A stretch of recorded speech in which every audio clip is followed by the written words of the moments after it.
पांचवी किस्त। आज का पहला सवाल ये है कि साल गुजरने से पहले अगर कोई ज़कात अदा करना चाहे तो क्या हुक्म है।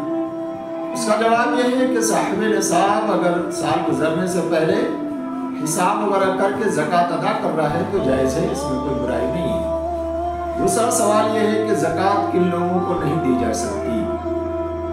नंबर 1, वालिदैन, दादा दादी, नाना नानी जो उसूल कहलाते हैं, इनको ज़कात देनी जायज़ नहीं है। इसी तरह अपनी औलाद, औलाद की औलाद, बेटा, पोता, नवासा, नवासी, इनको ज़कात देना जायज़ नहीं है।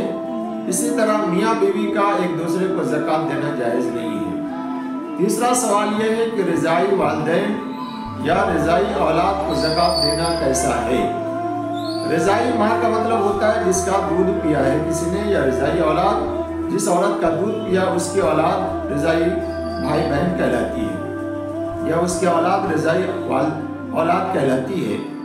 उसका जवाब यह है कि रज़ाई वालिदैन या रज़ाई औलाद अगर मुस्तहिक़ है तो उसको ज़कात की रकम दी जा सकती है। अगला सवाल यह है कि सौतेले वालिदैन और सौतेली औलाद को ज़कात देने का क्या हुक्म है। उसका जवाब यह है कि सौतेली वालिदैन या सौतेली औलाद अगर मुस्तहिक़ है तो उसको ज़कात की रकम दी जा सकती है, उसमें कोई बुराई नहीं है। एक सवाल और है कि मुतल्लका बीवी को ज़कात देना कैसा है।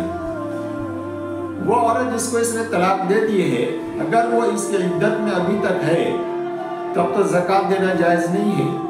अगर इद्दत ख़त्म हो गई है और वो औरत मुस्तहिक़ है तो उसको ज़कात की रकम दी जा सकती है, उसमें कोई बुराई नहीं है।